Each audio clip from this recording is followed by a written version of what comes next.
Hello to you, Mark Hall here with your weekly fine wine investment market update. Today, Thursday, the 11th of July, 2013. Firstly, well, we can say the En Primeur campaign is now firmly behind us, and we're starting to see some prices rising again on the exchange. During the En Primeur campaign, especially in June, turnover on the exchange fell by 15%, but that was 47% up on the same time last year. Trading volumes, well, they were also up by 20%, which could indicate the market sentiment is more positive than the current indices levels are actually suggesting.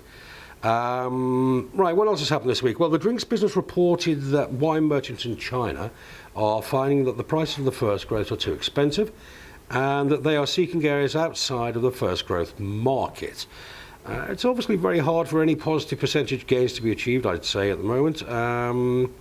But, as we've mentioned previously, the smart money is being diversified as other areas of the market are now on the rise. As a case in point, on LiveX in June, Bordeaux only took 83% of the trade by value.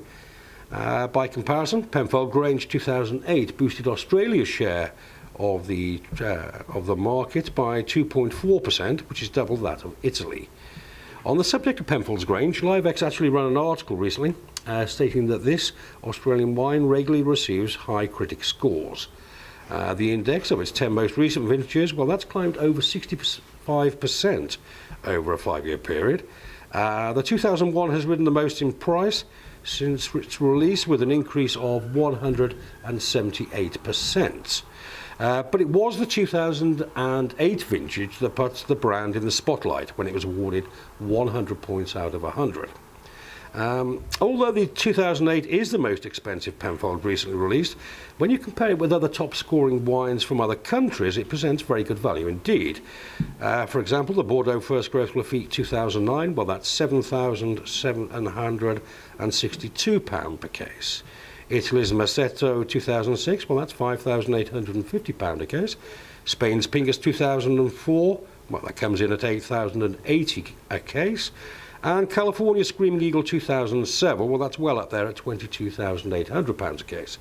By contrast, Penfolds Grange 2008, well, that's just £4,050 per case. So, potentially one to watch out for, I would say. Other news, well, Decanter reported on Poland's first Bordeaux Grand Cru tasting recently.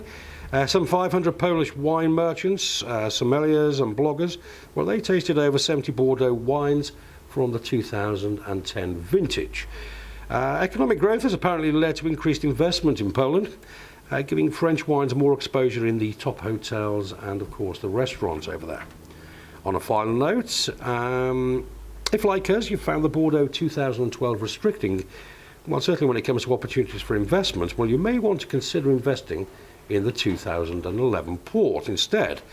The 2011 vintage was declared earlier this year to great acclaim, and Jancis Robinson advised, well, anyone with an interest in superb top-quality red wine worth aging to turn their backs on the Bordeaux 2012 and look instead at the 2011 vintage of port.